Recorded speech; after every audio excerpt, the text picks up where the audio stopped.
वो हमारे गौ माता हम लोग भगवान मानते हैं और वो गौ माता का एक पर्टिकुलर एज ऑफ 14 और उसके बाद अगर उसको मारना है तो उनका सर्टिफिकेट लगेगा। संविधान को ही माना नहीं अगला सरकार, हमारे भारतीय न्याय संहिता को अप्लाई नहीं किया गया और ममता बनर्जी सोच रहे कि बंगाल भारत के अंदर नहीं है, पश्चिम बांग्लादेश बनाने का क्या कुछ प्लान था क्या? सो इसमें धर्म का राजनीति मत लाइए। इमाम साहब को हम धन्यवाद देते हैं। हमारे बंगाल के जो 1950s का जो नियम है वो हमारे गौ माता हम लोग भगवान मानते हैं और वो गौ माता का एक पर्टिकुलर एज ऑफ 14 और उसके बाद अगर उसको मारना है तो उनका सर्टिफिकेट लगेगा। ये नियम है। ये अलग बात है कि पिछला सरकार वो नियम को लागू नहीं किया, कोई भी नियम लागू नहीं हुआ, संविधान को ही माना नहीं अगला सरकार, हमारे भारतीय न्याय संहिता को अप्लाई नहीं किया गया, सारे भारत में आ गया है और ममता बनर्जी सोच रहे कि बंगाल भारत के अंदर नहीं है, पश्चिम बांग्लादेश बनाने का क्या कुछ प्लान था क्या?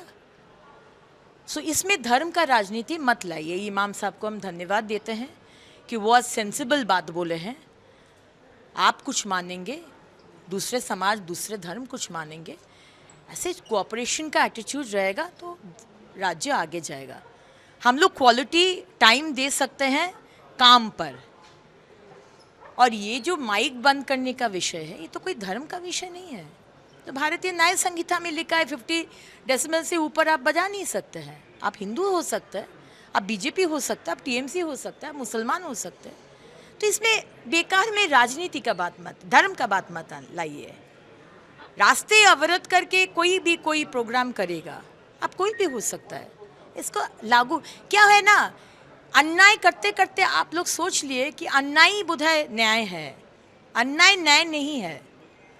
जो नियम है उसको देश में अगर रहना है तो देश का नियम फॉलो करना है, अगर फॉलो नहीं करेंगे शास्ति होगा।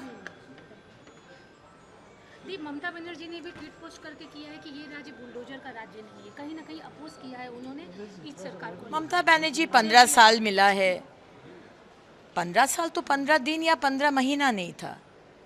इतना बड़ा मैंडेट से 2011 में आप आए, लेकिन आपका प्रायोरिटी अगर सिर्फ पैसा बनाना है और सिर्फ सत्ता में बैठे रहना है, लोगों को बुड़बक बनाना है, कोई डेवलपमेंट का काम नहीं करना है, तो ये तो आप अभी बोल के क्या फ़ायदा। आज वाओ मोमो का फैक्ट्री में जो वाटर बॉडी को बुझा के आप लोग दिए, आपका urban development municipal affairs minister Bobby Hakim ji बोले हमारा टाइम में नहीं हुआ। हम अगर मान भी लेते हैं आपका टाइम में नहीं हुआ, सीपीएम का टाइम में हुआ, तो आपको तो 15 साल मिला था। आपको तो देखना चाहिए था कि वाटर बॉडी बुझा के जो नियम है कि एक वाटर बॉडी अगर आप बुझाएंगे आपको दूसरा वाटर बॉडी क्रिएट करना पड़ेगा। आप तो बंद कर सकते थे, आप क्यों नहीं बंद किए? आपको क्यों नहीं टाइम मिला? वो जो 30 जन जब मृत्यु हो गया, सिर्फ हड्डी मिला है, एक बार जाने का टाइम नहीं मिला। ममता बनर्जी, आप सोचे हैं कि आप भगवान हैं, आप माँ शारदा है, चैतन्य महाप्रभु है, आप है नहीं।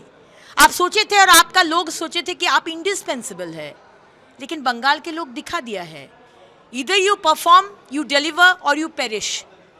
तो आप पेरिश हो गए, अभी बोल के कोई फायदा नहीं है। वंदे मातरम को मदनी ने विवादित गीत कहा है। संसद में ये आइन पास हुआ है, भारत का नियम है आपको नेशनल एंथम के साथ वंदे मातरम की भी गाना है। अगर देश में रहना है, भारत को हम लोग माँ समझते हैं, मानते हैं, समझते नहीं है, पूजा करते हैं। तो अगर भारत में रहना है तो भारत का आइन फॉलो करना है। अगर भारत का आइन नहीं फॉलो करेंगे तो सख्त से सख्त सजा आपका होगा, और नहीं तो भारत से बाहर चले जाइए, दूसरे देश में चले जाइए। लास्ट क्वेश्चन, मार्च बात को लेकर जो वो अफवाहें फैली हैं, अब ममता बनर्जी और उनके सरकार बहुत एडवांटेज लेने की कोशिश किए। आज तो 15 साल सिर्फ र्यूमर, कन्फ्यूशन, भूल तथ्य देने का ही काम किया है ममता बनर्जी। भाजपा आएगा तो मछली बंद कर देगा, भाजपा आएगा तो आपको ये पोशाक पहनने नहीं देगा। तो माछ भात माँ कैंटीन में अंततः वीक में 2 दिन होगा। तो ये दिखा रहे हमारा सरकार कि जो ये पिछला सरकार टीएमसी सरकार ने बोला था वो गलत किया था। काम कम और सिर्फ र्यूमर फैलाना, लोगों को बहकाना, कंफ्यूज करना और उसका लिए एडवांटेज लेना, ये बहुत क्रिमिनल एक्टिविटी है। Mamata Banerjee should be punished. जो किए हैं ना, सीए, एसआईआर, वक़्फ़ फाइन, जिस तरह से आप लोगों को, स्पेशली मुसलमान समाज को आप एडवांटेज लिए हैं और कुछ नहीं किए हैं उनका कम्युनिटी के लिए, आपका सज़ा होना चाहिए।